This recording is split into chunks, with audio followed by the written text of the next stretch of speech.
All right. Welcome back to the Pop, aka the Preston Outdoors podcast. It has been close to 3 or 4 months here since we've done a podcast. We're going to get into it a little bit here. As you can see by the title of this video, we're going to be talking with Zach Michaelson as our special guest today. We're going to be talking primarily about early season or preseason bow hunting and some strategies going into this on how to scout, where to scout, what are you doing, what Zach's doing for camera setups. Are we looking for deer? Are we setting up in areas for later in the season? Just a bunch of stuff.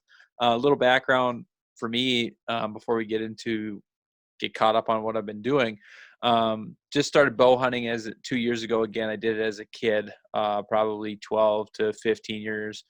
Missed a deer the first time I ever went out bow hunting with my dad, and the next 3 years proceeded to never see a deer again while I was bow hunting. So it was kind of a thing that I gave up on.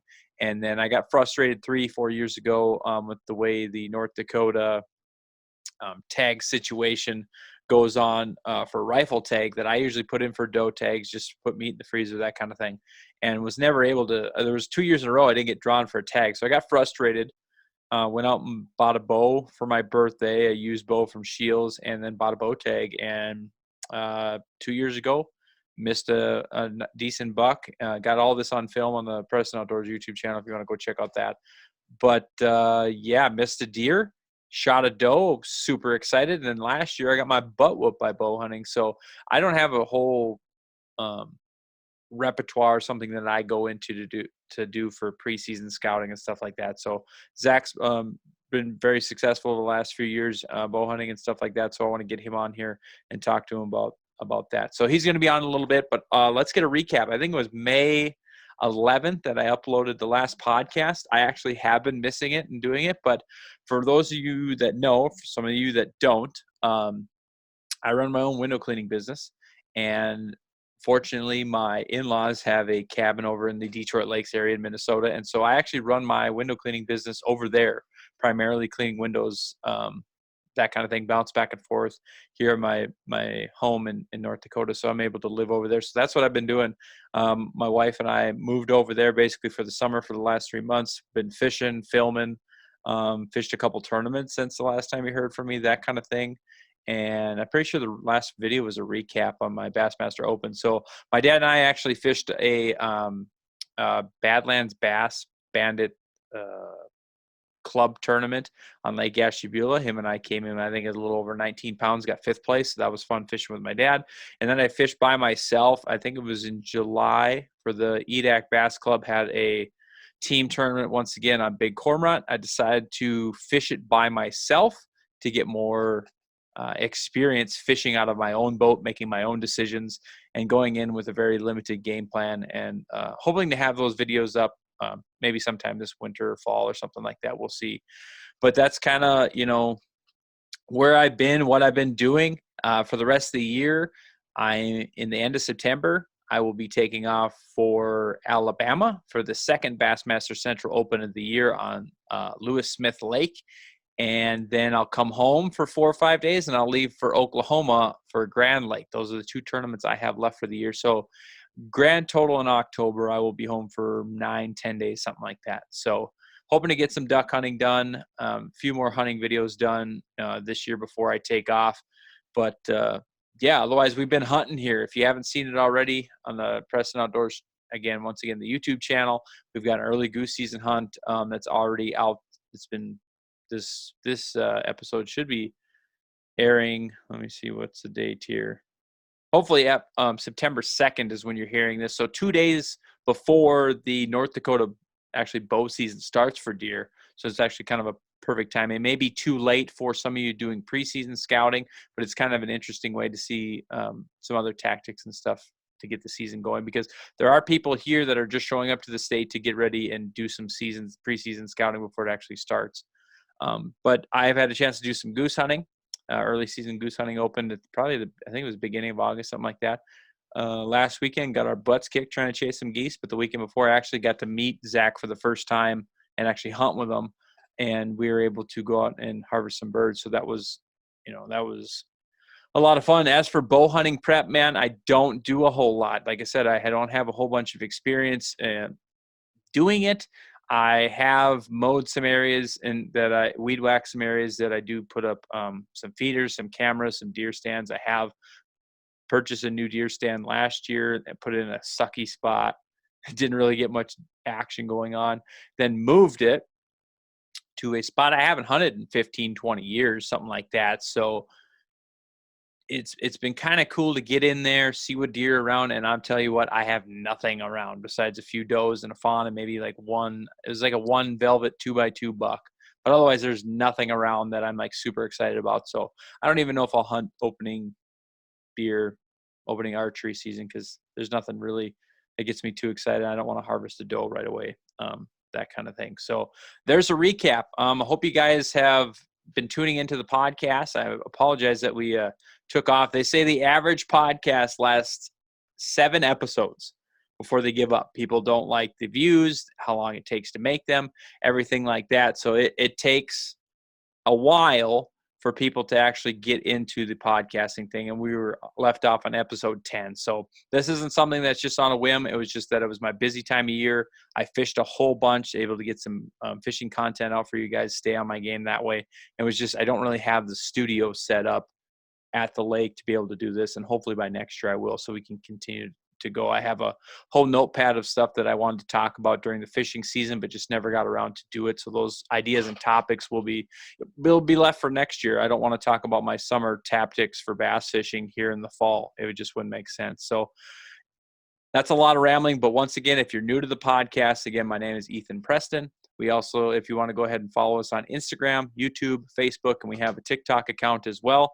I was actually getting a chance to read through there was one comment or review on the Apple, their podcast platform there. I actually there were some ratings and stuff on there. Not very many, but it was a lot of 5 out of 5 stars, and I thought it was pretty cool. So if you guys haven't already, go to whatever podcasting platform that you're on, leave me a review, leave me a star rating, that kind of thing. That's only going to grow this podcast. I know every small podcast is saying that, but again, with the business behind it, if we can get more people, more this to different viewers, we can get more companies involved, we can do giveaways, and that's what I really want to do for everybody that's loyal and listening to this thing. So yeah, if you guys haven't already, like I said, you can check out my Instagram, all the social media pages I just mentioned, simply for the fact that I don't get on the podcast and keep you up to date all the time. We're hoping to have more coming up. I got some great ideas for the hunting season. Again, this is what, besides early goose season, this is one of our first seasons. North Dakota is one of the first states in the lower 48 really that opens up early for archery season. So that's why I want to get an episode done on bow hunting and stuff like that. And we're going to take a little bitty break here, and we're going to bring Zach in and introduce you to him and him to you, and hopefully he can give us some good information that I can use hopefully for next year, even for this year, because we still got a few days left for the season open. So stay tuned. Fun. All right, everybody, welcome back. Once again, I told you before at the beginning of this episode, we're bringing in Zach Michaelson. Zach, thanks for being on the pop. Hey, thank you for having me. So I prefaced this before, is you and I actually got a chance to hunt probably a couple weeks ago now, goose hunting and stuff like that. So I know you're busy in the fall, getting North Dakota's early goose season in and everything like that. But is there anything that you do specifically to maybe gear up for the archery season that we have coming up here shortly? Yeah, starting in June, I put on a lot of miles scouting and, try to find those food sources where people are growing beans, because a lot of time that's where the bucks are going to want to hang out. Any food source, that's basically the main thing. And getting cameras out, the internet cameras or the cellular cameras, they're a game changer for the scouting game. And yeah, basically just getting cameras out and covering some miles and see if I can see something, in the evening or morning that's moving around during the day. So okay. So you said you get your cameras out, stuff like that, and I know we're going to switch gears here a little bit. I know you like to hunt, you like to fish, everything like that. So now we're geared towards more of your hunting seasons, probably, maybe you'll be geared towards that. What is your favorite species to hunt? Now, I know we're going to be talking about archery season for deer here, but, obviously in North Dakota, we've got a lot of different things that you can hunt. If you had to pick one thing to hunt, what is probably your favorite thing to do? Probably geese. That's probably one Geese? of my yeah. That's probably one of my favorite things to target. I just can't get enough of them. Ah, God, the geese drive me crazy. I know you get on a lot of good hunts and stuff, but man alive, I ended up just doing the early goose season thing. Wanted to get some film because people love to watch it, but I just for me personally, I never have good luck doing it. I don't know if it's probably not enough time scouting is what it is. You see them one time and then they end up moving feeds a lot, stuff like that. But it just do you prefer the early season to the late season, or which one's your favorite if you had to target geese? I would late season, December, those big honkers that are they're just hungry. That's all they want to do is feed basically, and that's my favorite time to, they're a little bit more palatable than early season. Hmm. Early season, you can put up some big numbers just because of the daily limits and stuff like that, but also because they haven't been hunted all year. But I don't know, that late season in the snow gets to be pretty. That's probably my favorite all time hunting. Late Oh season yeah, hunting. Oh yeah. yeah. That's crazy. I've been on a couple, not a lot, but and man, those birds are tough. I didn't realize that because most of the time around here, on the eastern part of the state, here in North Dakota, when that October-ish, November, depending on the weather, a lot of the birds move. But I had a chance the last couple of years to hunt with a buddy by Bismarck. And man alive, the first time I went out there 2 years ago I filmed and shot a little bit. But if you don't hit those suckers in a wing or in the head or the neck or something like that, dude, just watching the feathers come off. And even I didn't have the big camera that I had the GoPro. Watching Yeah. feathers come off the chest and those birds don't even think about it. It's a different world out there when like you said, those big honkers put on that thick feather and those thick fat. Oh yeah, that fat they put on a whole ton by that time December. It takes quite a bit to get them down. So Yeah, yeah. So besides hunting and fishing, what is something that you really like to do? I know you obviously that consumes a lot of what you do, but if you had to pick something outside of hunting and fishing, what's something you enjoy? I enjoy sports. I still play baseball and stuff. I mean, that's what I really actually didn't hunt and fish too much until I got into college. So Okay. I still like to play baseball and stuff in the summer, and follow like our local basketball team or sports teams. That's Hmm. a lot of, or go to the lake and just hang out with my family in the summer and my girlfriend. So that's pretty much what I like to do besides hunting and fishing. Still So outside though. Still yeah, outside. yeah, basically outside. I'm not an indoor person Yeah, yeah. I whatsoever. love it. So to transition back what we talked about, I know you had said something about trail cameras and stuff like that before the season starts. So my question is right away are you setting up something like a bait pile or anything like that at the beginning when you're setting out cameras, or are you just setting cameras around your soybean food source to get started anyway, like you said, July?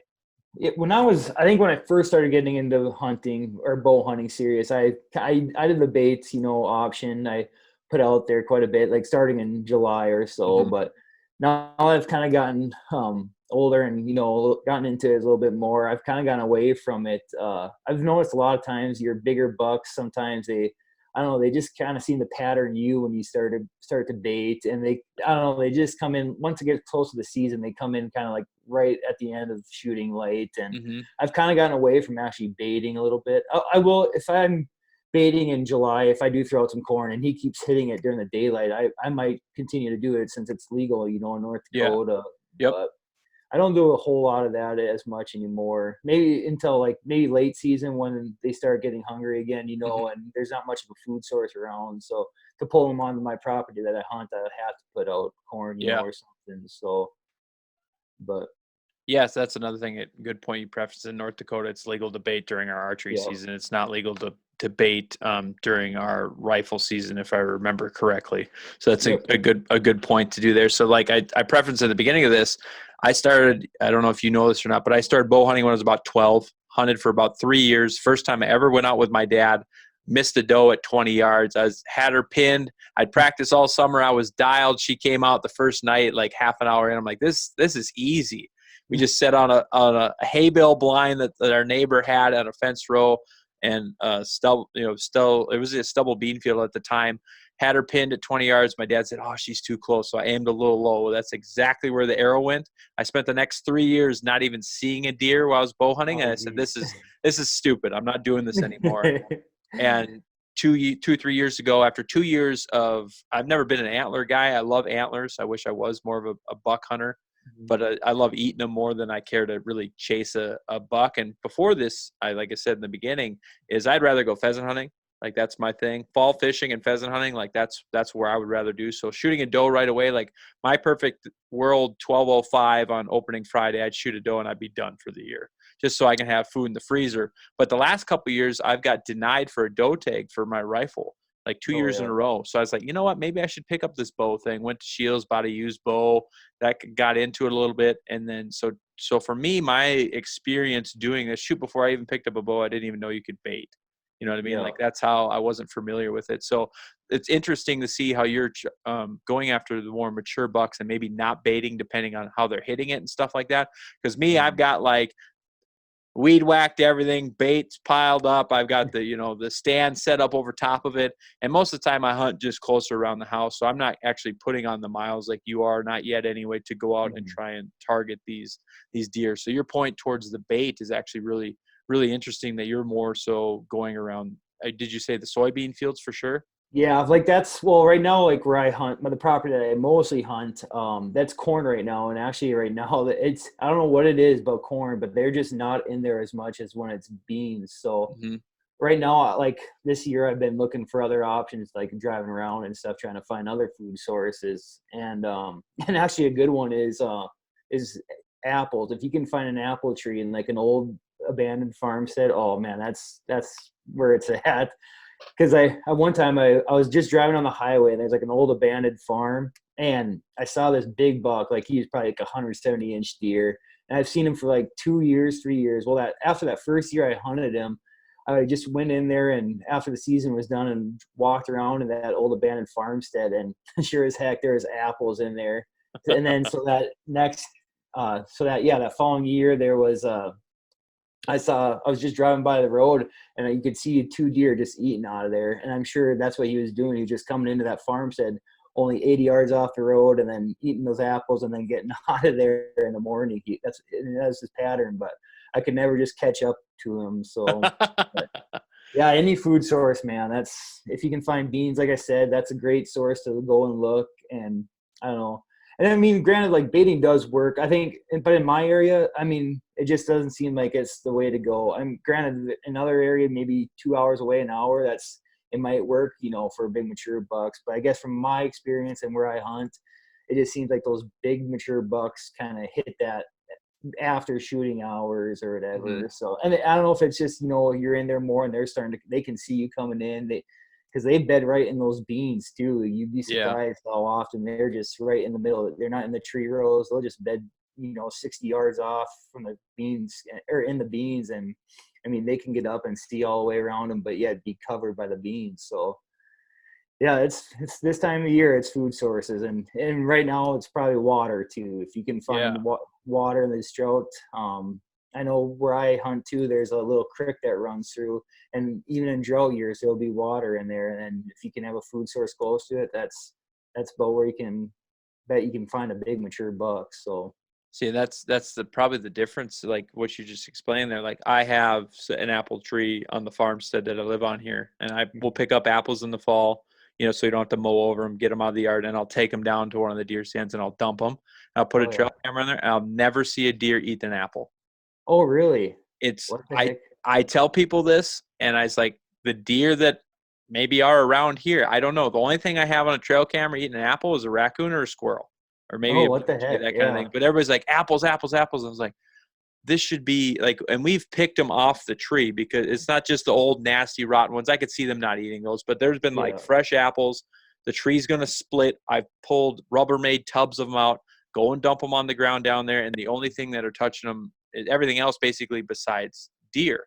And so 2 years ago when I started bow hunting, like I mentioned, um, it was cool. There was corn around a shelter belt where I was at, corn all around us. And, normally if you're targeting deer here in North Dakota, especially on the eastern side, you hunt, especially rifle season, you're hunting around corn, like they're in the corn. I mean, that's just the Oh yeah. seasonal pattern. Yeah. I'd go out every week and I check my trail camera. I'd have like 100 to 200 pictures of deer, a lot of bachelor groups of bucks coming in. And then last year it was beans all around there.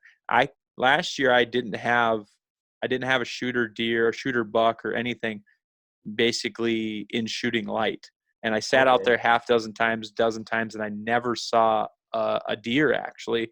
But just pre-rut, I had a couple bigger bucks like you were mentioning the more mature deer were coming in, nighttime, 1 o'clock, 2 o'clock, and they never came out, during shooting light. So I had mixed signals because I was hoping the deer were using the corn to shelter belt transition where they would never be seen and walking along there. This year, dude, I don't have any deer down there besides does. It's the same thing. And there's a water source there as well. I've set some cameras up there and I've walked it around a few times, and all it is, it's does and stuff. I don't think there's any bucks in the area yet. 2 years ago when I started, I didn't get my cameras out to the second week of the season. Of course, I don't know what the difference is year by year. So I was hoping the corn would be the transition for me. And so far this year, it hasn't. So it's nice to know, like you said, about the apples and targeting a more mature buck. Maybe they're patterning me going down and checking the feeder or that kind of thing. Those are some nuggets right there, especially for a guy that doesn't do this a whole lot. Yeah, that's a lot of time. I think a lot of it is you're in there, getting sent in there a lot of times, and that's a beautiful thing too. Now with these cellular cameras, you leave your cameras out there all year without even going in there, because I think anytime you go in there, you're putting bait down, you're disturbing that place. And granted, some areas are different, but it just seems like mine, where I'm at, it seems like if you're baiting almost every week, you're kind of disrupting their pattern, and they just seem to they seem to pattern you more than you're patterning them. Yeah. So I don't know. I think it all depends too with food sources. You might be putting apples, but hey, there could be something that they're liking a little bit more, a half mile, ways from there too. So, and they might not just be getting to your place till later on. A lot of times that if you're getting night pictures, I mean, they're moving during the day. It's just where you're at, they're getting to you at night. So. Yeah. And I've never taken that information. Like in the last couple of years, it's been, those bigger mature bucks, but it's always midnight, 2 o'clock. So I've never went out around the area, miles on, especially when obviously the rut is a different animal, but this was before the rut and they'd come in. So they're swinging by at some time. Now I've never, like you said, you were putting the miles on and going out there and, looking for them, that kind of thing. I haven't done that. I'm just hoping that they come around, and it's not the best strategy, but for a guy that hasn't dove, into it a lot, it's kind of what I'm dealing with, the hand that I'm dealt kind of thing. But so when you're talking, and we've talked about this before, have you ever done anything like what they talk observation sits? Like, have you ever gone out in preseason, sat in a deer stand and kind of watched them, or are you more from the road with the spotting glass? I'm actually, I'll do the road a lot when I'm trying to find different areas that it's not the home place where I hunt, my main property where I go. That's where I'm doing a lot of scouting from the truck, just because I'm, want to cover ground as much as I can. But I guess like where my property is, once I have beans in there, like for a year, I'll actually go out and sit, like you said, in a tree row. I won't sit in a tree at all, but there's big, long shelter belts where I can see, a half mile into the main field, where they're usually moving around because it's pretty secluded. Like there's tree rows all around. So, I mean, they like to go where they can't be seen, but they can see a long ways away. So I'll actually just kind of sneak back in there with a spotting scope and just sit, for one evening. I actually haven't done it yet. Well, this year, because it's the corn, but it's a great tactic to use if, there's bucks in there and you got soybeans, because more than likely they'll be moving during daylight. It's just, you got to, pin where they're coming from and going to. So when you're looking at these areas, are, like you said, you're scouting from the truck off from the farmstead or the property that you normally hunt right now, and you see bucks in the area, are you more apt to go and put a trail camera in there before you hang a stand, or will you go ahead and hang a stand with the trail camera combo? So that's kind of I don't know. I'm a firm believer in just kind of being quiet as you can. If I get a really windy or rainy day, I might go hang a stand, but more than often not, I'll sit on the ground. I've gotten this, it's an ultimate predator decoy. It's just it attaches on your bow.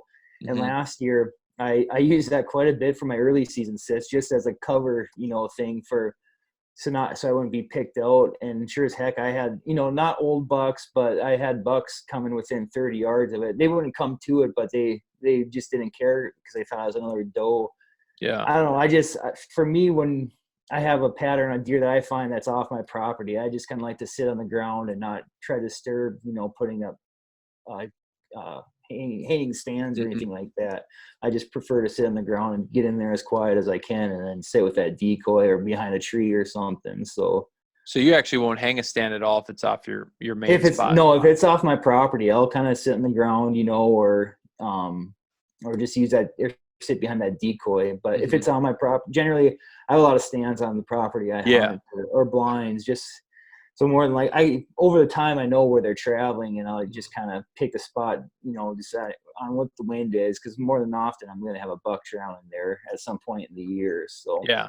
See, that's interesting because like I've been watching the hunting public stuff guys for the last couple of years, and the guy Zach, he's infamous for hunting on the ground, and I actually did it last year, kind of the tail end of the rut, sat in a couple spots, did some rattling sequences, grunting, and then what they call slow hunting my way through, still yeah, hunting my way through. Never saw anything, but it was a tactic that um, I wanted to do a little bit more. So that's pretty interesting that you'll go into these areas and actually do that. And it's, I mean, uh, another thing with North Dakota too, is if it's not posted electronically now new this year in 2021, or if it's no posted signs, we can go into those areas and actually access them. So there, another thing you're doing is not only are you not taking the time to hang a stand, you can actually bounce around to different areas depending on your wind and situations, right? Especially in that early yeah. season to go ahead and try and get close to these deer. Yeah, because I mean, they have such a small, window where they're traveling and where they're coming from and going to. It's a lot easier to get into there where they're at and then going in there and hanging a stand. But I mean, if it's a windy and rainy day, I'll maybe put in a stand. But more than likely, I'm probably sitting on the ground with a Hmm. decoy or just behind some covers. So. So on that decoy, you said you have a doe decoy, correct? Well, it's actually a doe or buck. I can put antlers on. So Okay. depending on the time of year, like if it's during the rut, then I'll be putting on the antlers, Hmm. and it gets pretty wild with that. So it's So a, it's go ahead. yeah, I mean it's a really effective tactic to have that decoy in your bow, and then with rattling too, it sounds more alive because I can stomp the ground, sound like a real deer compared to in a tree. All you can do is maybe rattle, and then hang or brush or rattle against some trees or Hmm. branches, But God, when you get on the ground, you can sound more like a deer than when you're Yeah. up in a tree.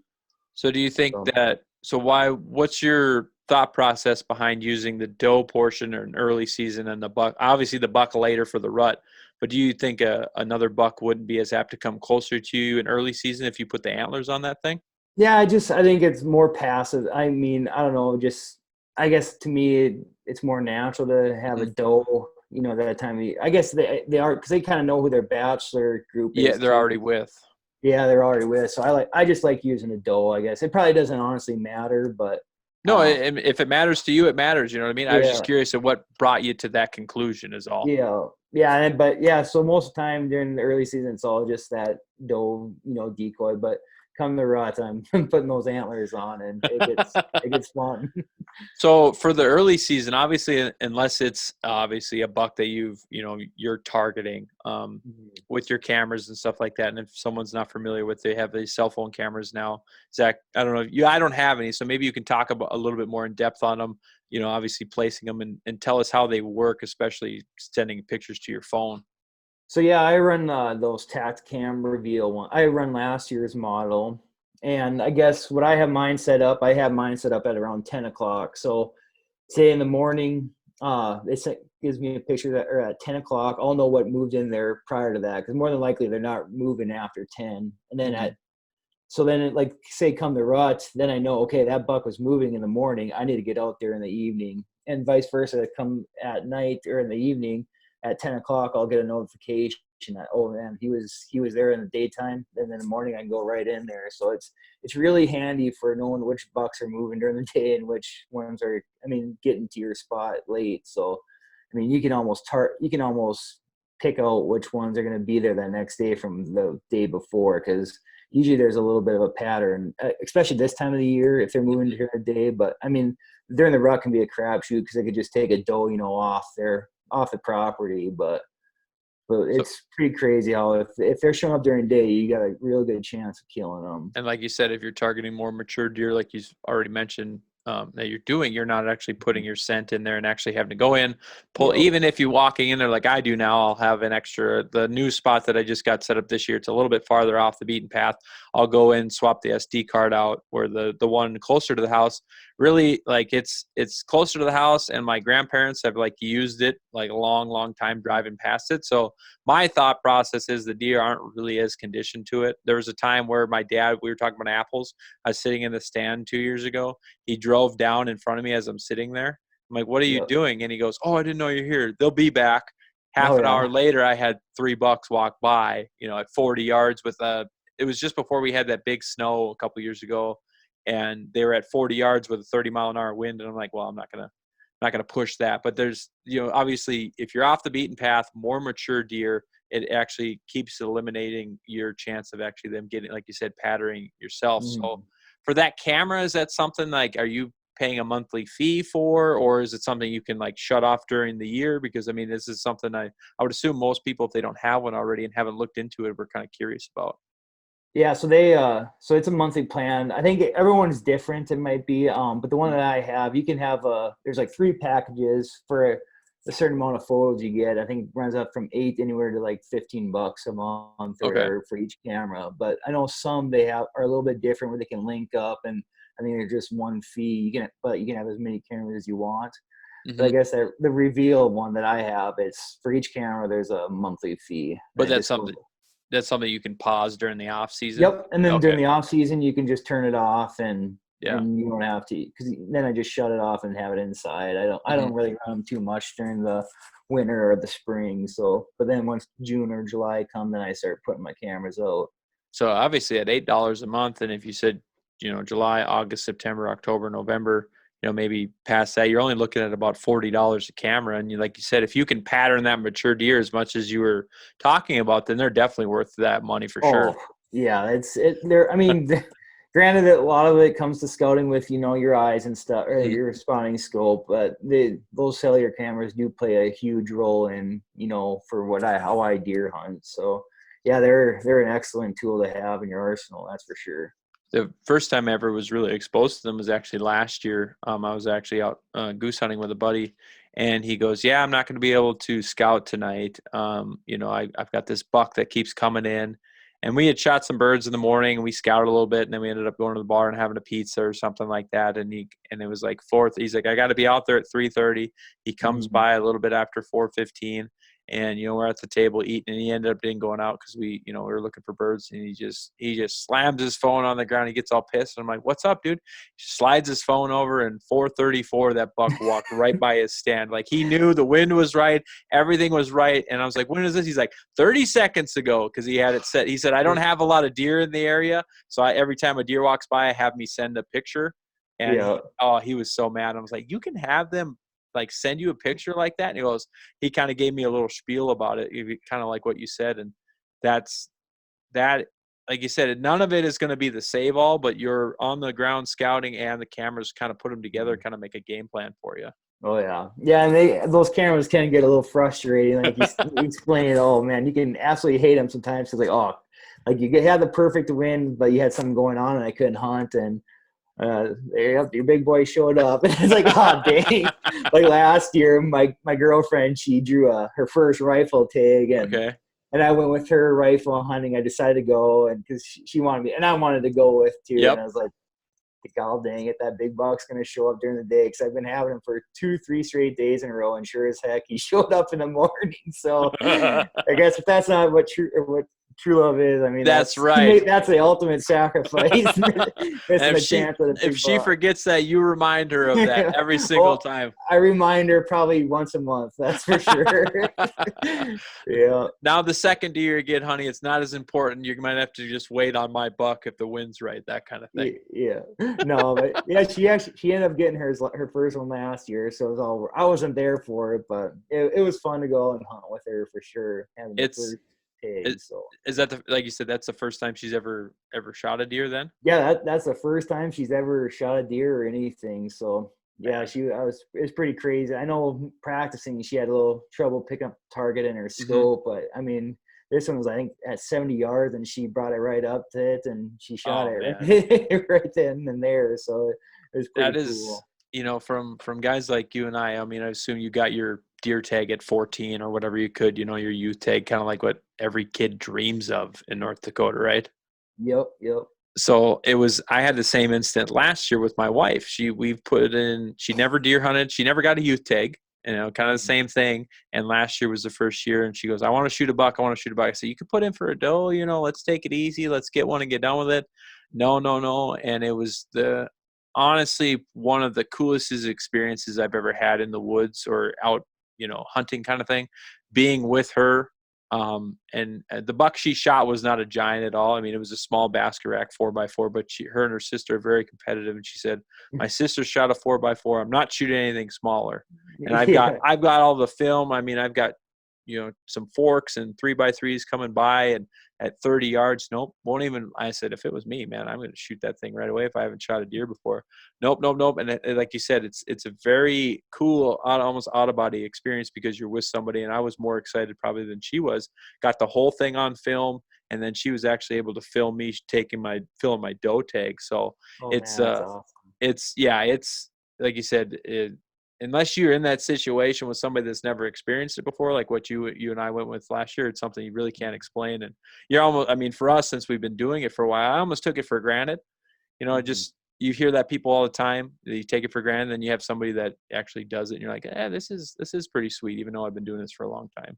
Yep, for sure. Yeah, getting anyone out for their first time, and then see them harvest a deer or goose or duck or whatever it is. It's a pretty cool experience. I try to get out or people out like that, once or twice a year. Hmm. Just kind of humbles yourself and it Yeah, reminds me why you hunt. So yeah, yeah, and it's for cool. me, it's like, and I told you this before we went goose hunting. Like the last few years, it's like it's all about the film. Like I want to be able to relish. I mean, I'm not too embarrassed to say I watch my hunts over again. I watch my fishing trips over again because I capture that. One is always pictures. My mom would always take pictures, and then I took it up to film and then got a bigger camera last year so you can actually reach out and capture those images and stuff. So for me, that was my goal more so. I said if I didn't film my doe tag, I really didn't care as long as I got her buck tag on film. And Yeah. it's obviously a little bit off topic for our preseason deer hunting, bow hunting here, but it's a cool experience. And if anybody that's listening, especially like what Zach said, if you have a chance to take someone hunting, take someone fishing that really hasn't got into it, I think you should definitely take it because not that you don't get excited and it gets mundane, but it actually rejuvenated me to try and actually, maybe I actually put in for a buck tag this year because I watching how much fun she had. Got denied, obviously, but Yeah. it did rejuvenate, my deer hunting aspect, I guess. Oh, for sure. Yep. Yep. Absolutely. So talking about the deer hunting and getting excited about, do you get excited about chasing after a deer early season in the velvet? I mean, I know a lot of guys that unless some guys are I want to shoot a deer in velvet, like this is one of their goals to do, obviously because we have such a short window here and we don't have like I know Mhm. Tennessee has like a velvet season for a couple weeks where you can harvest a deer. Or North Dakota, I mean, they're usually depending on our weather, but usually maybe 1 or 2 weeks that they're in there. Some guys are very excited about it. Some guys are not excited about it. Some guys are excited about it only if there's a targeting, like a deer that they really have their eyes on. Where Yep. do you kind of find yourself there? If I have a buck that's showing up during the day and I think he's killable, I'm just as excited early season as I am, during the rut. Because I, Hmm. I think early season and the rut, that those are your two best times to kill a mature deer for myself or for Yep. around here, I guess. But I mean, man, they can be pretty easy to pattern early season, and if I mean, it just takes one time for them to slip up and but it's just trying to find them and locate them and see them getting in their home with because they're not traveling as far this time of year. But if you can get you know across the road, you can you can shoot a nice deer this time. So Yeah. Because I mean, a lot of guys, like I said, some guys, like for me, unless I had, like you said, a giant deer on it, I don't really care to do the velvet thing because I don't want to deal with it. yeah, I do it. Unless I shot an absolute giant, I wouldn't really ever do a shoulder mount. I'd always do a European. It's fun to have antlers around, and yeah, not spend the extra money for me per se for a shoulder mount. But then some guys are like obsessed with it, like it's their goal to shoot a deer in velvet, and other guys are like that is a mess to deal with and stuff like yeah. that. So I just didn't know where you thought about that. Yeah, that's. Hopefully this year I can put a an arrow through one with Hmm. velvet. I've never gotten one with velvet. I shot one I think a week after is the earliest I'd ever got one, and he had obviously had his all shut off. So Hmm. But yeah, I've never gotten a velvet deer, but hopefully someday I will. Yeah. But So what you mentioned it earlier, and this is something I've heard along is like the rut is like unpredictable but predictable at the same time. We've yeah. talked about that. But early season, what makes those deer more, patternable to where your preseason scouting and, beginning of the year or beginning of the season, what makes them more patternable to you? I think it's just not being pressured. There's not a whole lot of action on the woods, and they're willing to move during day. And then I don't know what it is. If it's like when they shed their or the velvet, if that what screws them up, but they just kind of split off. Once that velvet comes off, they kind of go their separate routes, and I think can kind of get ready for the rut and move to their areas where they're territorial, and where they kind of keep that area to themselves. Because during that time of the year after when they shed that velvet, they're off by themselves. There's not a whole lot of times where they're with another buck, in my experience, I Hmm. guess. But Yeah. yeah, that early season, I think it's just the food source. If you can find that, they're always hitting that, and or like you said, water earlier too. That's an excellent time. So Yeah. for water. So when these mature bucks that you're seeing preseason or right away there, do you see them wrapped up in a bachelor group? For people that don't know, I mean, a lot of the bucks this time of year are actually bachelor grouped up. Like they don't have does around; they're just groups of Mm-hmm. bucks hanging around. Like I said, 2 years ago when I was getting tons of pictures, I have 7 bucks on the camera all at one time. When the video I did 2 years ago when I missed my first buck, I had Mm-hmm. 5 bucks within 30 yards, just like that on top of me real quick. Do you see that with some of the bigger mature bucks? Are they still in bachelor groups? I guess like some of the real big ones I was hunting, those ones were actually by themselves. They weren't too much into a bachelor group or whatever. They were kind of just off by themselves. I would never get pictures with, multiple deer with them. It was always just them. And even that one that I was chasing the last 3 years that was hitting those apples, he was always by himself. And I saw him. I never actually did have cameras of him. I just saw him, and he was never in a bachelor group or anything. So I think it just kind of depends on the deer. If he likes being around other deer, he'll be with other deer. But sometimes they're just loners. I think those Yeah. real big mature ones kind of like to hang out by themselves, even during early season. But Yeah, they're from what they're I've seen, yeah, they're doing something different. You know what I mean? It's kind yeah. of the relating it to the fishing world. A lot of those bigger fish are doing something different. It's the same thing here. So taking your Yep. game to the next level is, yeah, I'm getting tons of deer pictures, and Hmm. you might be able to attest to this. Are you getting tons of deer pictures in those areas where you have your mature deer, Not or a whole lot. There's a lot of times it's yeah? just kind of they're off by themselves or Hmm. whatever. So Is he hanging? Do they usually hang around does and fawns kind of thing, or is it just kind of if you're going to get pictures, it's of mature deer, and you may not be getting very many, especially or like I said, preseason or early season here. yeah, basically there's no does or fawn with him. I Just mean, them. some areas there it will be like like a 3.5, 4.5. Sometimes they are around Yeah. does. You'll get pictured with both, but it just seems like those big, 6.5 or 5.5 year older Hmm. deer, they're kind of just off to themselves. It seems like from my experience and Yeah. where the area I hunt, we don't have a lot of big deer numbers where I hunt, so that may be why too. But Hmm. I just so think the whole state, I mean, doesn't maybe have as many deer numbers as it once did. Obviously, back in the heyday when no, yeah. when 20, a party of deer hunting, a party of 20, and everybody had a tag in their pocket during the rifle season. You know what I mean? The Yeah, and glory days. that might be more part of it too. Yeah, Hmm. like we just don't have the population we once did, or compared to other states. But yeah, it just seems like around here, those big ones like to be by themselves. But So even more so than obviously if you're getting less pictures on your trail cameras, your boots on the ground time behind the glass and behind the steering wheel actually becomes more important to be able to get eyes on that deer because like you said, you're not getting many pictures. So you drive up to an area and you see, you're not going to see 10 does and fawns or you're not going to see a bachelor group and expect a bigger buck to be there. So putting your preseason scouting time and efforts going into it for targeting one of those mature deer actually is way more important to get closer to him, especially if he's off by himself. You're not going to get a hint of other deer around. You're going to basically be getting him. yep, exactly. Yep. So that's interesting for people that are listening. It's like if you're going, I mean, if you're going to be like me and you're going to go after, I'd be happy to shoot a 3x3 or 4x4 this year with my bow. But if you're taking that to the next level and actually going after those mature deer, obviously areas and topography and all that stuff and cover will change. This is just general rules here from what Zach is seeing in his area. But you may have to put a little bit more legwork preseason, like you said, especially on those food sources. You may be looking for one deer or two deer in separate areas, getting less trail camera pictures, which can be frustrating at times.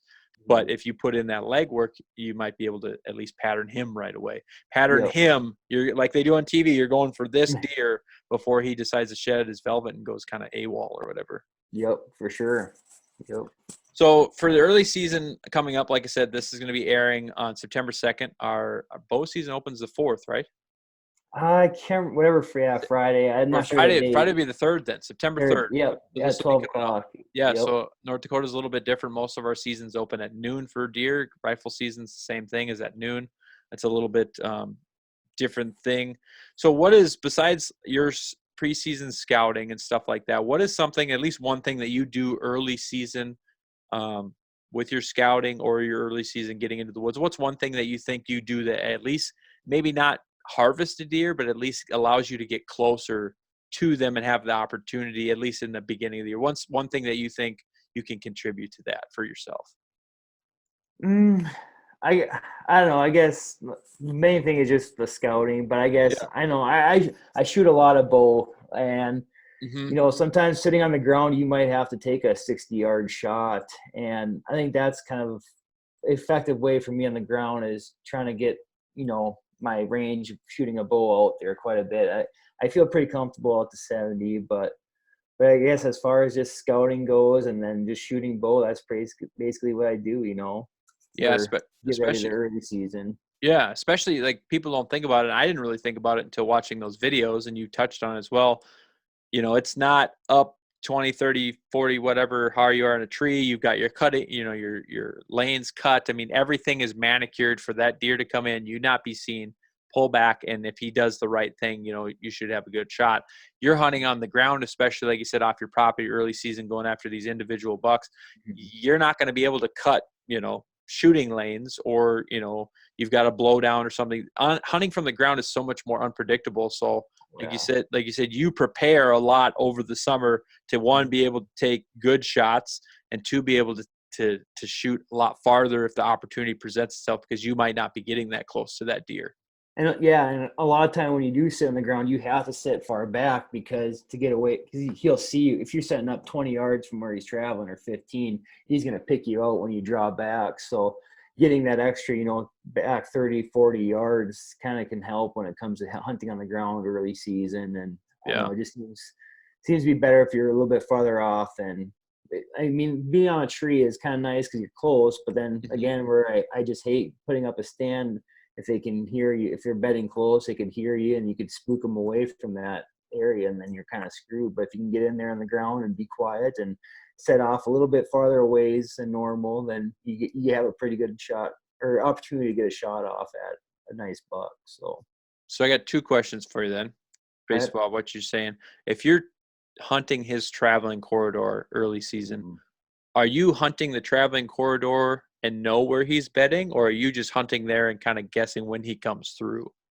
I kind of try to get in between where he's that food source where he's going into where he's bedding. If it's pretty defined, but if it's not a defined bedding area, or I don't know, he's just kind of moseying around this big bean field, then I'll try to set up on just a travel corridor like a tree row, but off it like in the beans. If I can sit in beans, that's a good way to hide too. That covers you quite a bit if they're tall, that is. So, if it's a good year and the beans are tall enough. If it's a good year, yeah, exactly. But so I've always, like I said, I refer back to the hunting public a lot, what they talk about. So what does bedding look like per se from your opinion, early season? Like what's that buck bedding by? Is it, I mean, I don't know what they're bedding by. If they're not in a bean field, I mean. Yeah, I mean, if they're not in a bean, I mean, guess beans, they do bed quite a bit in there, but a lot of the times it's tree rows. They're going to be within that 50 yards, 60 yards of that tree row, but in the beans. But generally, they're going to be close to that tree row. And usually when they get up out of the beans, they go right towards the tree row, and then they just, they follow along it. They don't walk too much in the beans, but then they'll follow on the edge quite a bit. So that's why I try to set up off the tree row a little bit, because I know they're going to be traveling right next to it. And if you're on the ground, you're going to get spooked if you're Yeah. setting up on the tree row. If it's like a one row or so Mm-hmm. tree Yeah. row. So if people can picture this, you got a bean field, you got a shelter belt or tree row, and then there's most of the time there's like some sort of grass in between it or whatever that you can, Yeah. have or whatever. And Mhm. that's their transition line that they stay behind or whatever that they try and use. So they come out of there, hit that, and they walk up and down. So if Zach was to sit right there in the grass, he comes out, boom, you're right away picked out by those mature deer. Yeah. Yeah, and granted, like if it's not beans, if it's just like I don't know if it's cut wheat or so, then generally they're gonna obviously bed in like a thicker tree row, or even sloughs are a good source of bedding for them too. Or Mm-hmm. but most of the time you can look at a map and do a lot of online stuff and finding good bedding areas. Thick tree covers or thick tree rows or little thickets and stuff. So Mm-hmm. most of the time you can pretty much pick where they're coming from and going to. So Do you find that their bedding changes from the early season to say the rut or later season? Like, do you find you oh target yeah, certain bedding areas early season compared to late? yeah, I think so, and I think that just changes from the food source. Once it gets combined, they might hit something else, so they might change Oh, up their bedding. Where they're going into, and like a lot of times they hit these staging areas where they can see where they're going to these food sources, and then but see them from a ways away. Generally, that's like in October. That's a good way to hunt. Generally, hmm, I don't hunt October, but those staging areas, if you can get close to them, that's a good way to put a deer down in October. But yeah, I think they do change bedding areas sometimes depending on what time of the year it is. So see, I know that's something. I've seen it because Yeah, I've had trail cams of one buck. He's 2 miles away. Like what the hell? So obviously he's not bedding in the same area as he was early season. yeah, They'll move around. yeah. He's not walking 2 miles from a bedding area to a food source. No, yeah, it's yeah, he's definitely just moving and Hmm. changing where he's living. So Because that's another good point. There is like, yeah, you're hunting a wheat field or a barley field or whatever that gets combined. I mean, yep. he may stay there for a little bit to pick up some of the, the grain that's fallen on the ground. But if Mm, it's wheat field within miles of this shelter belt or cattails that he's in, he's not going to stay there if there's no food. So he's going to move. Like you said, he may end up a couple miles away. And that's something, especially for us here in the eastern side of North Dakota or anywhere across the country, if you're hunting around ag fields, that's something that, I mean, I never even, thought of that they would, because a lot of these bigger timber places or public land spots with, not much ag field around it, everybody says hunt the bedding. This is a bedding area every single year. Well, this could be a bedding area maybe every other year for us with the crop rotation, but it's something that I even hadn't thought about is like, hey, maybe your crop is gone, no wonder there's no deer in your area or someone's area because they are following it just like a bird would follow a feed, that kind of thing. yep. And a big one too, I guess, in the area I kind of hunt a river source too. So Hmm. acorns, there's a lot of oak trees. That'll change up where Oh, they go to. So if you're up in the flats, hitting beans early season, once those acorns drop, they seem to go into those heavy river cover stuff. yeah. So where the acorns are, your oak trees. So Hmm. And that that's something changes a that lot too. that's something for where I hunt really don't have, Yeah. not a lot of that. So you've got things changing all the way around from Oh crop yeah. field situations to acorn crop. I mean, Yeah. you personally have to manage a whole bunch of stuff for I mean, you walking in early. I don't know if look at Mhm. the acorn crop, everything like that. So you obviously with what you're hunting, one, it's got a good mix so you can transition with a lot of the situations that change. But two, on the Mhm. other hand, the double-edged sword is like you've got to be on your game for every single scenario. Otherwise, you could be hunting the wrong thing, and that deer, he's a week ahead of you basically if you don't keep Yeah. up.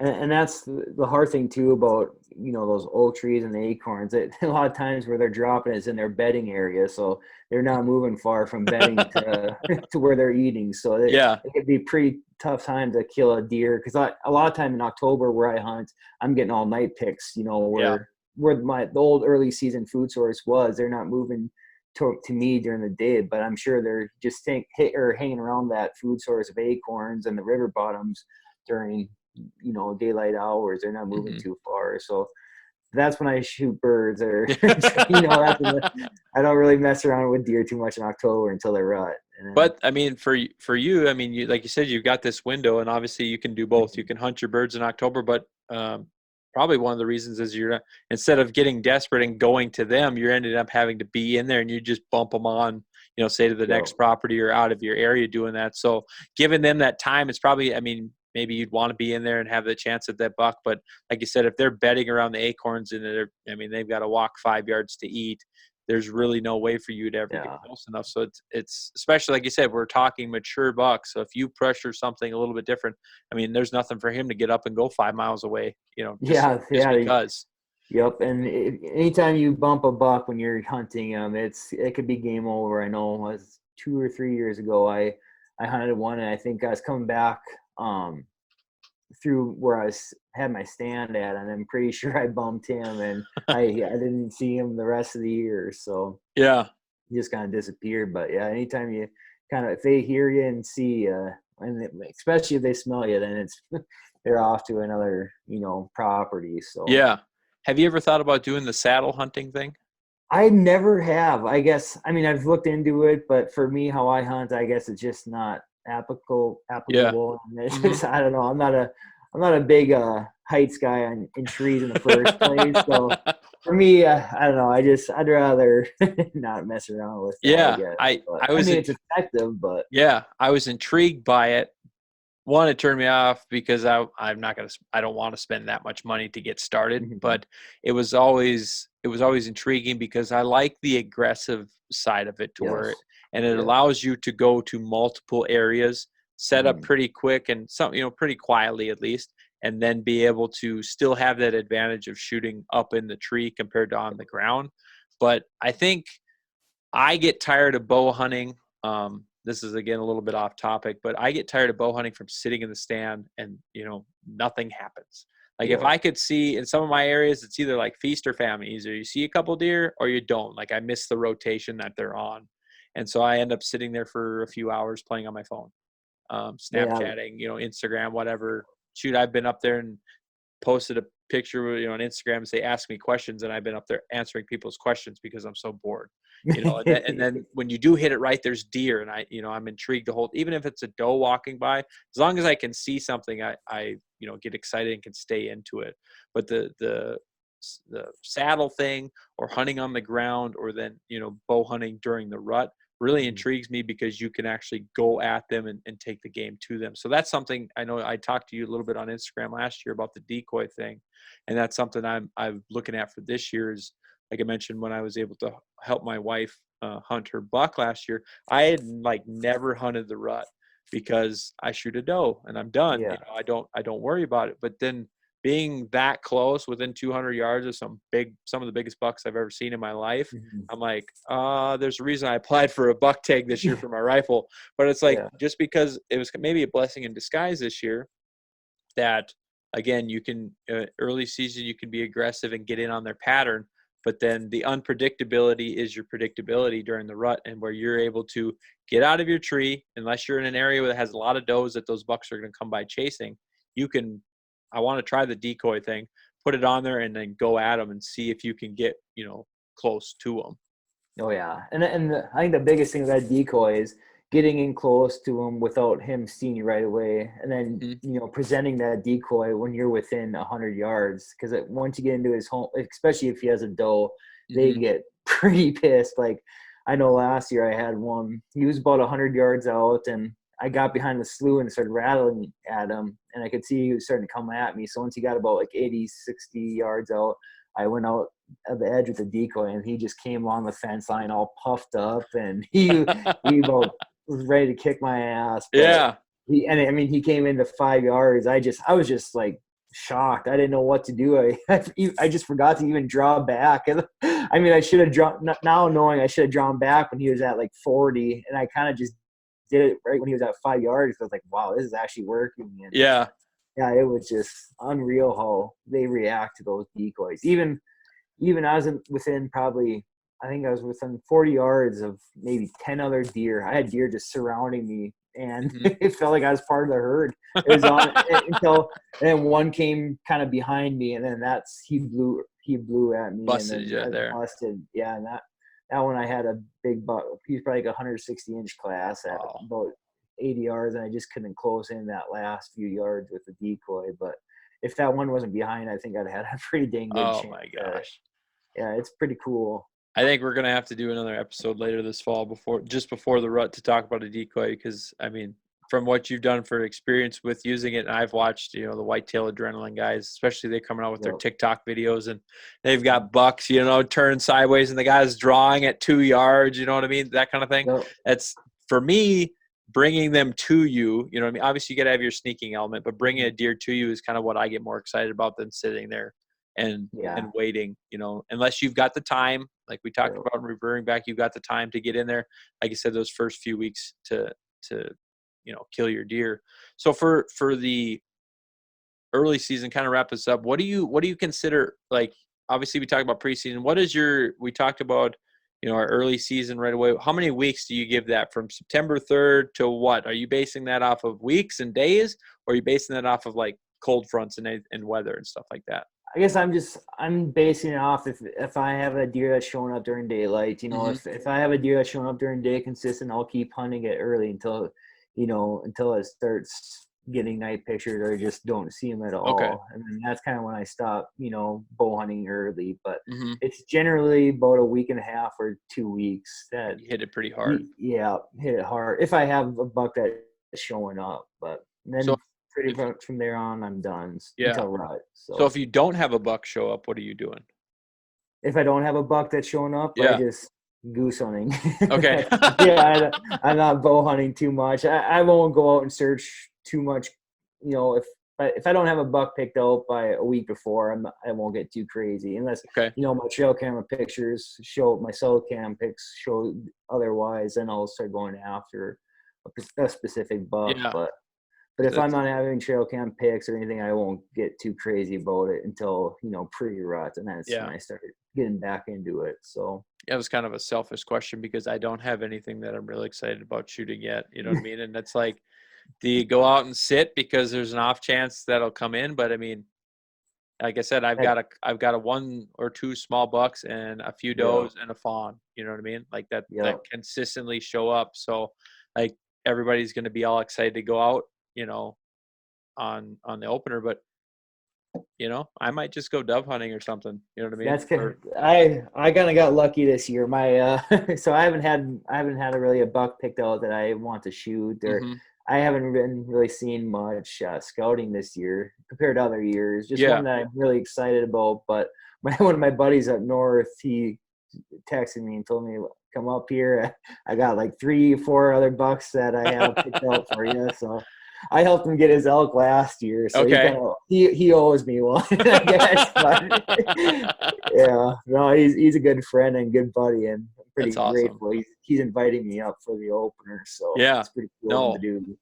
that's awesome. Because like Yeah, I said, I mean, you can't unless you get on the ground and go find another one for the areas yeah, that you have picked out. You really can't force the issue. I mean, at some time in the history of mhm, hunting those areas that there's going to be deer coming. But I mean, like you said, one, you're taking your scent out of the area, and then you can still use your cameras to pattern them and do that. So, like I said, I'll yeah, probably go pull the camera here in the next day or two to just check and see if mhm, there's anything that showed up. It's been 2 weeks since I went down there, but like I haven't had that many deer, so I haven't even had to put more corn down there or anything because it's just the yeah. stuff is still full. So, like I said, now I feel a little bit better not having to hit the woods knowing I don't have anything on camera. Zach won't even do it either, so I'll be fine. I shouldn't be that Yeah. careful. Yeah. Yeah. But yeah, we definitely should do another episode here later this fall talking about the rut because I know a lot of people get fired up about it. It would For have that sure. mixture of, we can definitely talk about, gun season mixing with rifle and some of the precautions and stuff that you can do there. But